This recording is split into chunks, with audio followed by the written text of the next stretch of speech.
Hi, my name is Alan Turner, and this is a presentation for Carpentry and Joinery at Moulton College. You can ask any questions in the chat box, and these will be answered throughout the session. All questions and answers will be published along with a copy of this presentation on the Moulton College Virtual Open Day landing page on our website. Right, as I said, my name is Alan Turner, and I'm part of the carpentry team at Moulton College. We're a big team of all experienced carpenters, all come with an industry background, with a mixture of both workshop and building site experience. Just a little bit about me. I've had 28 years working as a carpenter. During that time, I've covered all aspects of the building trade. So I've worked on large building sites, like 200 plus houses, down to small one-off houses and small sites. Also worked in domestic work on there, so doing extensions, works in people's houses, loft conversions.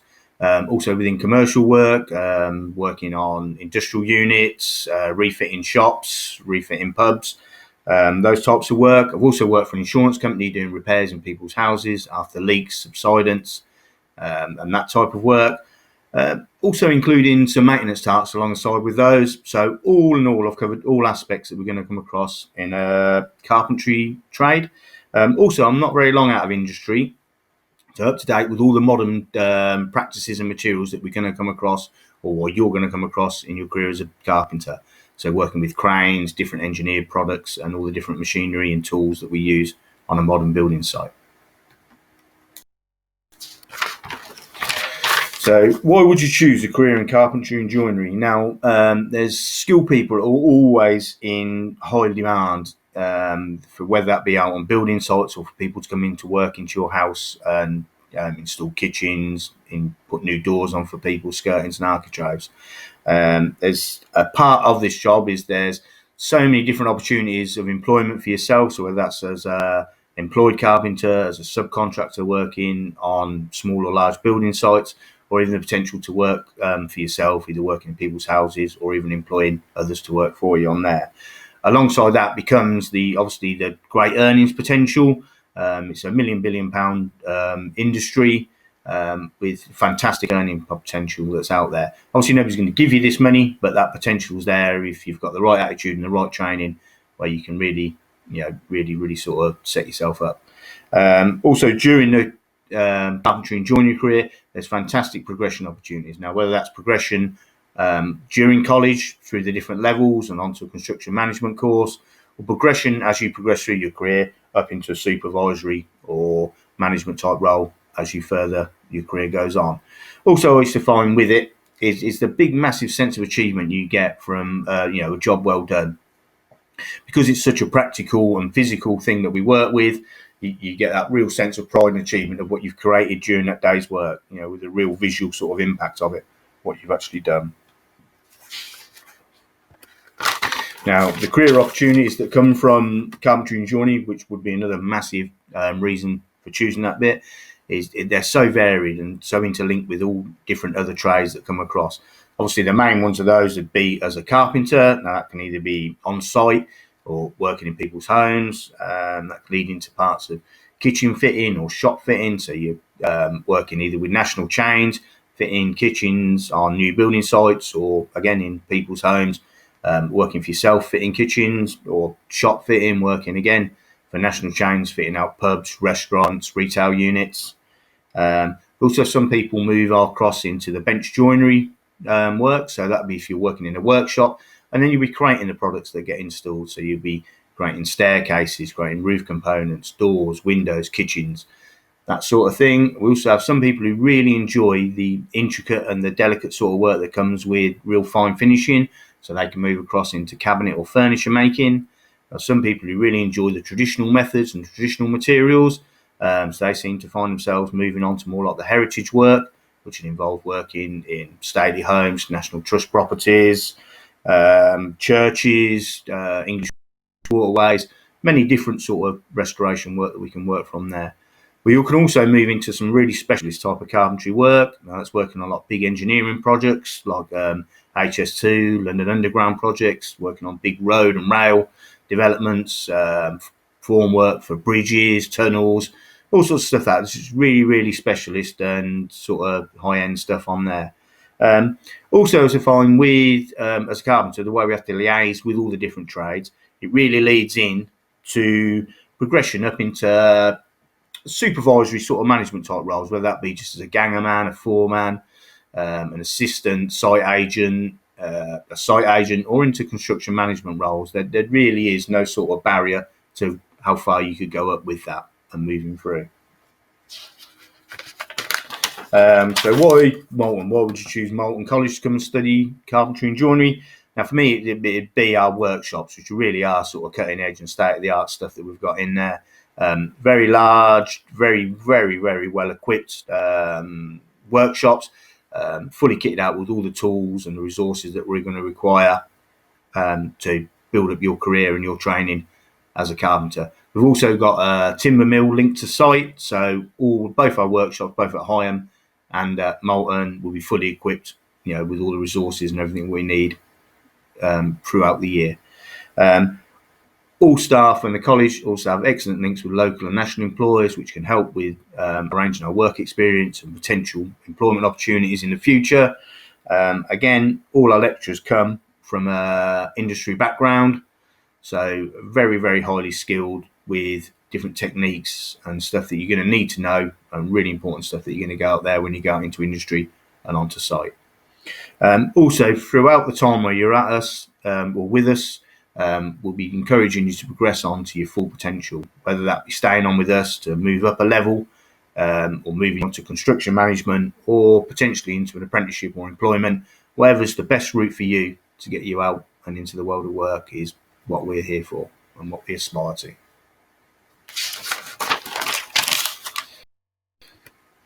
Now, study programs to get you into your career in carpentry and joinery.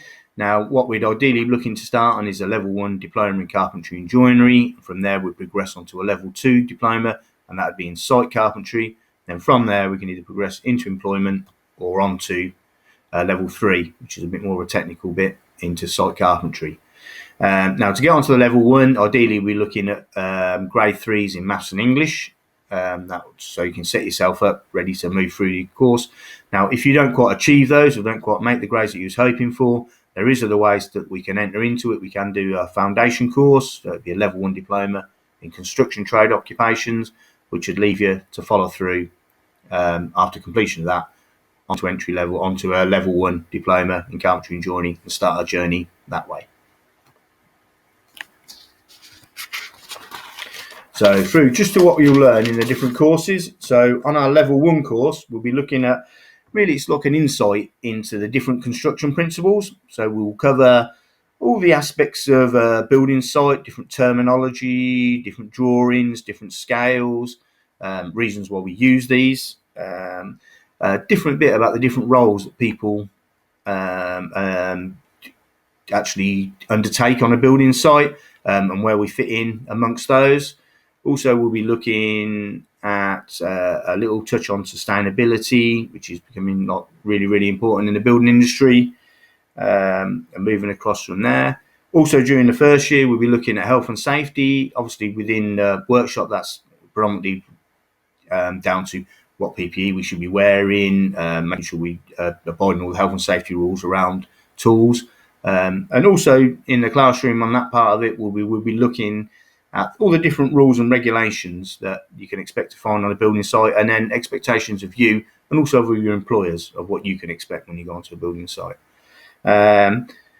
As part of the practical part, we'll be looking at identifying all the different hand and power tools, understanding how we can identify faults with those, how we can rectify faults, how we can maintain those tools, keep them sharp, how we make sure we store them correctly so we don't do any damage to the blades or the machines while we're using them. And then also probably moving through those and how we use those well and effectively to create basic woodworking joints. So that will build up our hand and power tool skills to set us up ready for our move on to the level 2 course. So within the level 2 course, we'll be looking at a deeper insight into those construction principles. So rather than what they do, we'll dig a little bit deeper into the different floor and roof construction, different wall type construction, a little bit more into sustainability and how that all ties in with modern building practices. And then as we move on through there, it will be a real more focus onto the tasks that a carpenter would perform on site. So we'll be looking at from the first fixing, so we're looking at installing joists and flooring, roofing components, installing stairs, internal stud partitions, installing door linings, and then moving from there onto the second fix side of our trade, which would be hanging the doors, installing skirtings and architraves, fitting kitchen units, installing worktops. Then we also do look at the maintenance part of our role, so splice repairs to sills, replacing sash cords on windows, installing guttering, and the safe setup and use of a table saw. That pretty much covers what we do in the level 2. And then when we're moving on, if you progress in with us to a level 3, it tends to move more on to an organising and supervisory role. So a lot more deeper into the planning, organising and surveying parts of what our role would be.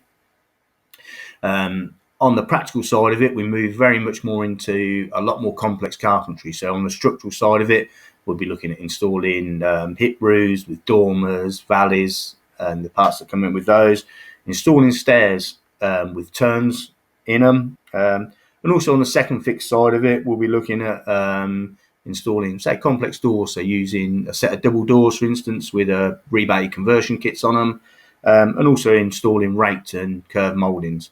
Also, as part of that course, we'll teach you how to set up and use a range of portable machinery that you're going to come across in your career. Now, work placement. Students, I say, will be expected to complete 30 hours of construction-related work experience as part of your study program. Now, we have many links with local companies and national carpentry contractors where we can hopefully get those incurred and secured with. So we will do all we can, as you know, once we get in there, of helping you secure a placement for yourself from there. So helping you draft letters, creating lists of contacts that are local to you, to some ones you can target for yourselves. We also have a dedicated work placement officer who will be there on hand to guide you every step of the way along with that. Now, additional costs that come with our course. Obviously, we're working in a workshop a lot of the time, so there's obviously the necessity for suitable PPE. So for us, that's a pair of safety boots. Now, they can be boots, trainers, or shoes, just as long as it's got those safety and got your steel toe caps with it. Also, a pair of over trousers is good. Now, they can be a pair of work trousers or a pair of oversized tracksuit bottoms, something you can just pull on over your clothes just to protect your trousers and your kit from sawdust and glue, etc. We'll also be looking at a high-vis jacket in the workshop. Now, we try and keep the students to a yellow jacket and the lecturers to an orange jacket, just for that easy recognition when anybody comes into a workshop, so they know who's who and where they are. A 3-metre tape measure would be totally sufficient for all the way through your different courses at Moulton College. Also, always in practical, certainly, we'd be looking to have at least a couple of pencils with you. A couple of 2H pencils, what a carpenter should always have. For our theory lessons, it'd be very similar to what you had at school. So looking, obviously, you bring some pens and pencils with you, some note paper to jot down your notes from the lesson, and then a folder to keep all your notes and your coursework all together and collated nice with, just to make it a bit easier for you when you come to your end of unit revision and end of unit exams. Now, a typical timetable over the year, I say it's very much a predominantly practical based course, but there is theory that runs alongside every unit. So, albeit we are very predominantly practical, there is some theory that runs alongside each unit that we deliver. As part of that, we'll be expecting you to be doing Maths and English as part of your study program if you haven't achieved a grade 4 in those. And running alongside that, there'll be a mixture of work-related study and personal behaviour development and welfare, running alongside those to make up our study hours. Now, work-related study will give us a chance to enhance our skills and perhaps try a range of different other trades, just to see if you can enhance your skills with those as well, just to improve that employability and your experience while you're at college. Now, what would be good to know coming into a career in construction is obviously, for us, there's a massive skill shortage at the moment. So there's a chance to turn your practical skills and interests into a career and a trade that will keep you working for life. We have like a massive sort of confidence building thing with improving your ability with this, and improving that skill just builds on that confidence and allows you to progress further and further on. And also that big satisfaction of a really job well done, a really well made product that you're creating at the end of the day. Also, we've got a thing with City and Guilds are recognised internationally, so they can offer, like a never-ending opportunity of employment across the globe. And also, what I think you need to really bear in mind is if it's site carpentry that you're wish to moving into, you can be expected to work out in all weathers, whether that be really sunny or really cold. Also, whatever career and whatever you make, you need to be able to really communicate well and work really well as part of a team, which will sort of really set you up and keep you moving and working right the way through your life. Okay, that's the end of my presentation now. Any questions, could you please put them in the box and we'll do our best to answer them as soon as possible. Thank you very much for listening. Goodbye.